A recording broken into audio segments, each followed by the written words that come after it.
Crafters, Arctic Shark Games here, coming at you with another Minecraft Bedrock Edition command tutorial. Today's tutorial is going to be just a basic introduction to commands. It's going to be a little bit less structured of a tutorial than normal, but if you guys are brand new to command blocks or running commands in general, or if you guys just want to get a few helpful tips about commands, then this is the video for you, so stick around here. We're messing around on my commands world, and we have a lot of stuff going on in this world. I'm sure it looks familiar to some of you guys here. If you're new to the channel, then welcome. So if you guys are completely unfamiliar with command blocks, you're probably asking yourself, well, Arctic, how do I get myself a command block? So commands can be run in two ways. You can run them inside of a command block automatically, basically, or you can run them directly in the chat. They do work exactly the same both ways. We're going to start off here in the chat, and we're going to give ourselves a command block. Command blocks are basically a OP item or like an admin item type of thing, and basically command blocks cannot be given to a player through the creative inventory, so we have to use a command. So we're going to give at self, and then we're going to write command block. And you can see there that in the suggestions for us here, we got 4 different types of command blocks popping up as suggestions. We're only really going to worry about that first command block, the basic type of command block there. There are command block minecarts, which are pretty much something we don't really want to worry about as beginners. Then there's chain command blocks and repeating command blocks, which we will go over a little bit today. And basically you only need to worry about giving yourself the basic command block, because the chain ones and the repeat ones you can actually adjust inside of the command block interface, so you don't really have to ever give yourself them. So anyways, we're going to give ourselves that command block, and then it would have put one in my inventory here. You can see I already had some, but now we have one brand new command block in our inventory here. And this command block, we're going to go ahead and put that down for a second. Let's just talk about a few of the things going on with the command block on the outside of the block. So you can see that we have arrows here on the sides, and we have sort of like a little square and a circle here, just representing basically that we can connect command blocks together. Minecraft put these arrows on the command blocks for us so that we can understand basically which way they're facing. So in order to create what's called a chain of commands, or basically multiple commands that run together, we're going to want to go ahead and actually put the commands facing with the arrows into each other. So if you face commands in these orientations here, you can see that all these commands face into each other here, so we can just keep stacking commands in whichever direction we'd like to, like this. As long as the commands are facing into each other, then we would be able to actually make them work. So let's put a couple temporary blocks here for a second. Now you can see. And then if you're having trouble also placing commands next to each other, what you want to do is shift or crouch place them. So if we crouch place, you can see I was able to actually put that there. If you normally press the command, it's going to open up that interface.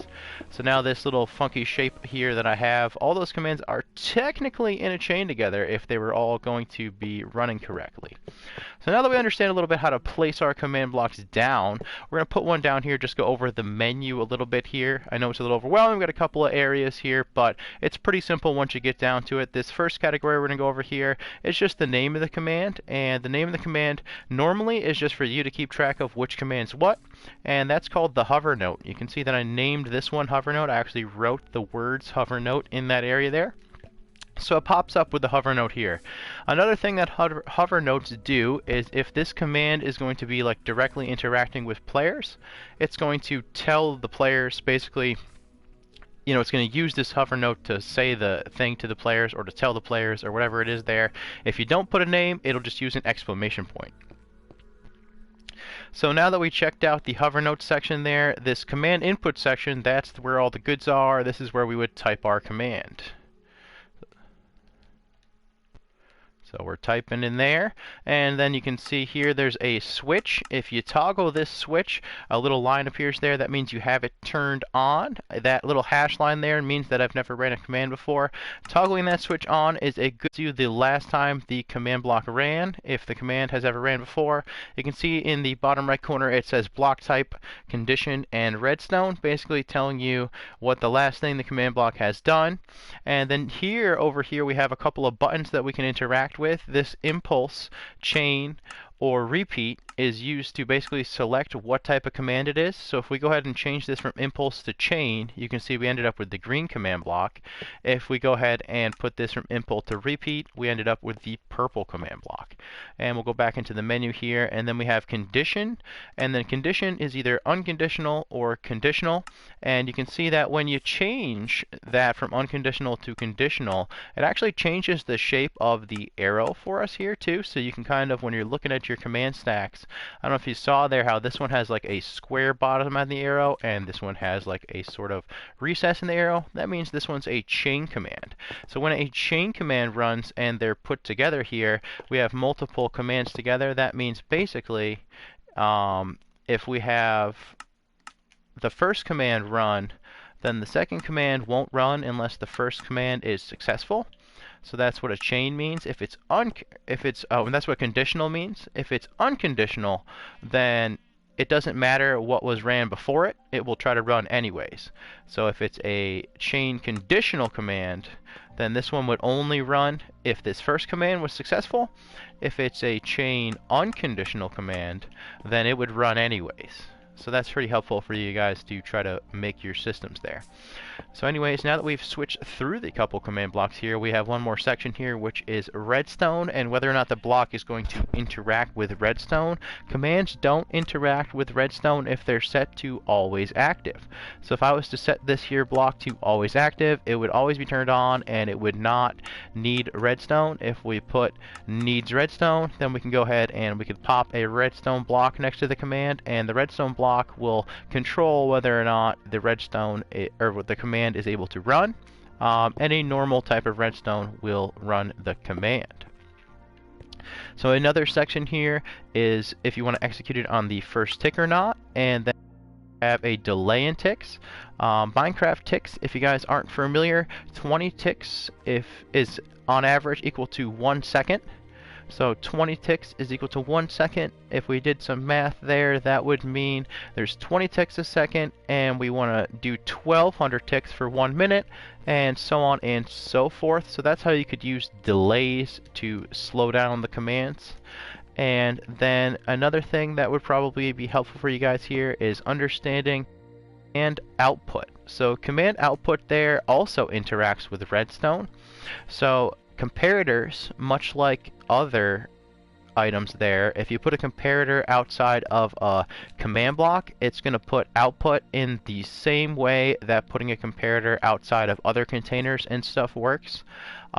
Different types of commands create different types of redstone output. So just for example here, we'll go ahead and try to create 2 redstone dust after this, and we're just going to do a basic command here. We're going to turn it always on, and we're going to just test for a player to understand how commands work with redstone. So we're going to test for anyone, and then you can see it found me. So this comparator lit up. In the feedback it says found Arctic Shark and Arctic Shark MC because it's me and my alternate account on here. So we have 2 players, so 2 redstone dust, and then this other 3rd redstone dust is not on. So we're actually using comparators to take output out of commands. Another thing to understand is that command blocks only run when they're loaded. So command blocks need to be near the player. If we were to fly away far enough where that command block was to completely disappear, then that command block's not going to run anymore. And that can be a little bit confusing. So if you guys are having your commands only run sometimes, then you're going to want to keep those commands in an always loaded area. And you can do that by either putting them nearby the player, you know, where they need to be, or if you need them to always be loaded, you can create what's called a ticking area, and I'll try and link a video up in the description there.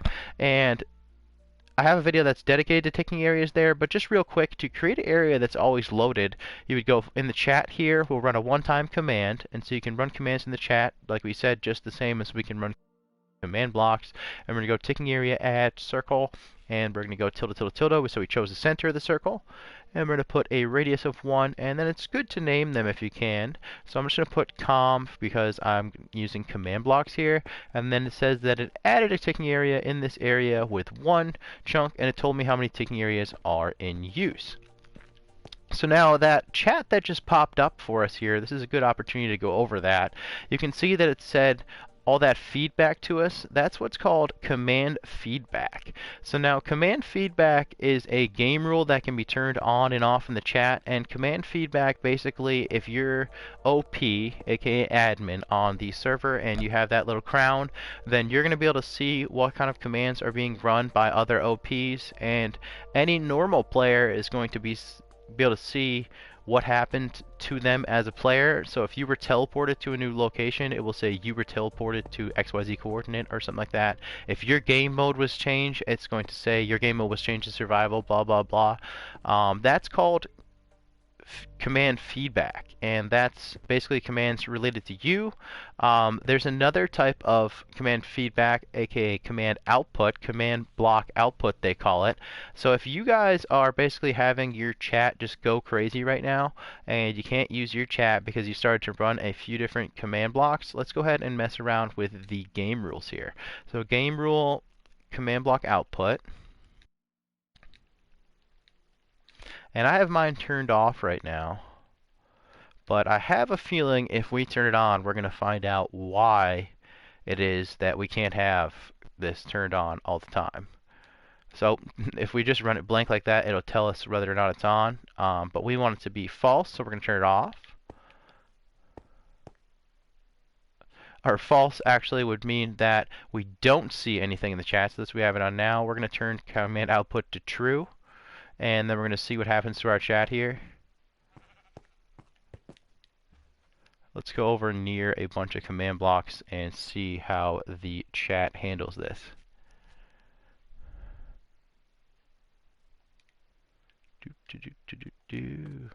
Oh, you know what? I might actually have it permanently turned off. So let me go ahead. If you guys are on a realm, another weird thing that you might run into is that sometimes command block feedback just doesn't want to stay off. So actually what I did here, if you're having that issue, is you run a repeat unconditional needs redstone command and put redstone next to it, and that there will make sure that command block output always stays off, because you're going to find if you run this in the chat on a realm, it's going to basically just turn itself back off. So anyways, now that we hopefully have updated this to true here, we should be able to see some command block feedback. Let's see. Hopefully we don't have that forced off anywhere else. I know that I oftentimes force it off in this world, but basically I'm sure most of you guys are familiar with it. It takes over your chat bar there. So you're going to want to go ahead and turn that off in most cases, and it's up to you if you want to turn the regular feedback off as well. We'll go over how to do that. So we're going to go send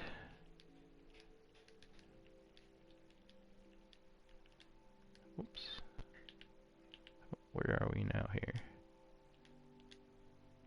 Send command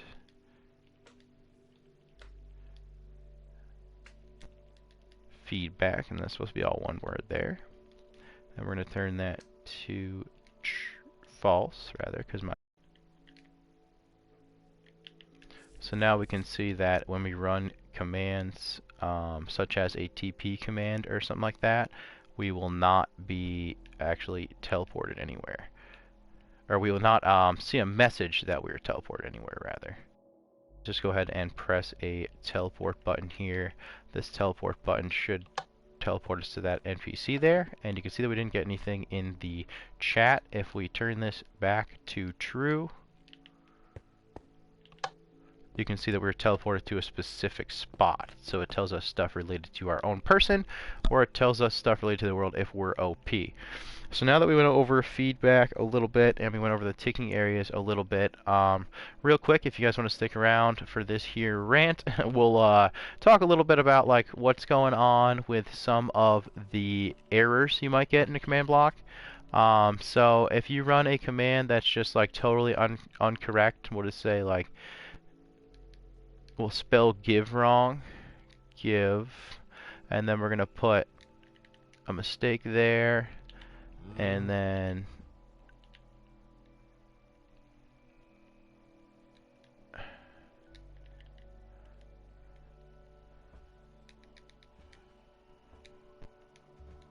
we'll do a diamond.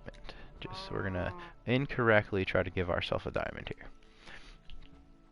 Alright, and then we're going to go ahead and just put a button on there so we can try to run this command, because this is an impulse command. It's only going to run when it's activated by Redstone. So it says unknown command GVE. So you can see there, this is one type of output you might get. It's called unknown command, and that means basically you spelt the command name wrong. So we're just going to go ahead and spell the give command correctly, and we're going to try to run that again. And now you can see we made it further down, but now it's called a syntax error. Syntax errors are just basically you made a mistake typing something, and it says unexpected @ symbol. And it's going to try to tell you like where the first error in the command was as it goes down the line. And an @ symbol is not a valid thing unless you selected who. So we accidentally selected @self with a space. But for this command, let's just do @p so it's the closest player. So now we've corrected who the target selector is. And we're going to try to run that command again. And then now you can see that it doesn't like all this junk here. So let's go ahead and put that next to the P. And you can see that it's angry about all these random commas, because those are unnecessary commas. So we're going to get rid of those commas there, and we're going to try to run it again. And you can see that it finally gave me a diamond. Had we have made a mistake in here, it would have just told us that it doesn't know what a diamond is, because it's not a diamond, obviously. So then we're going to go ahead and just fix that, and then it will run correctly. And now you can see I press it a few times, I have 2 diamonds. So those are some basic things about understanding the command feedback. When you get into some of the more advanced ones, it's basically only going to try to run, this next command, basically if it was conditional. So sometimes you guys are sitting here with that little hash symbol. So that just means that this second command block has never tried to run because we have it set up, let's say like this. It's a chain conditional command, and if it never gave us a diamond, then it'll never try to run this command, and that'll be why it has just a blank hash symbol going on there. Alright, and then a couple of other things that you might get is that, let's see here, let's put this really small so that it doesn't find me. Alright, and then we're going to stand far away from it. We're going to press that button. And then we got no targets match selector. So that means that this command is typed in a way that it'll function, but because our target as a player within only one block of that command block, and I stood so far away, it didn't find a target that matched its selector. So that is not necessarily always a bad thing. It depends if the command is like basically running nearby and stuff like that, but that means that it's typed right, but it's not finding somebody.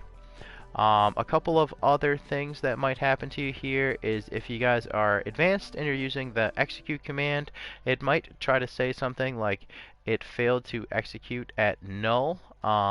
If you guys are familiar with the old execute command, that's basically a new wording on failure to execute, and that could mean a few things. It doesn't always mean that it's a bad command, alright?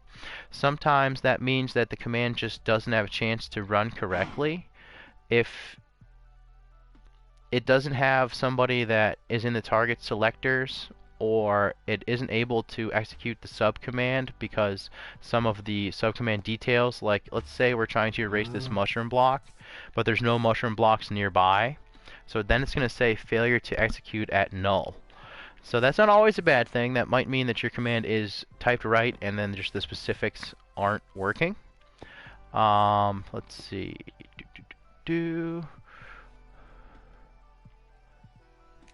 I think that was pretty good for going over the actual previous output and sort of how to read that.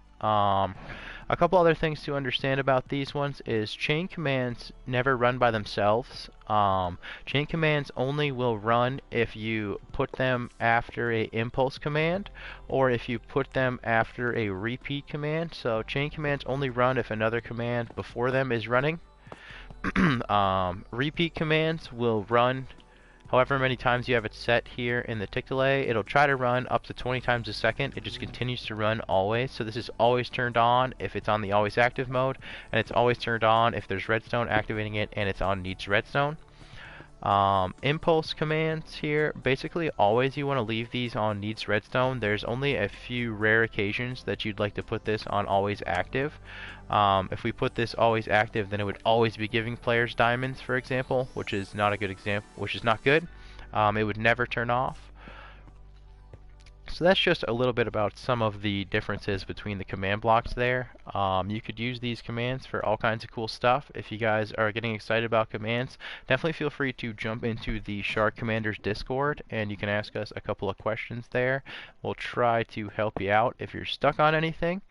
I think that's pretty good for today's command introduction rant. I will try to do a more advanced video on commands in the future, but basically this channel is filled with specific command tutorials, so feel free to check them out. Throw a like on this video and subscribe to the channel, and like I said, jump in that Shark Commanders Discord. And thank you very much, guys. Keep commanding.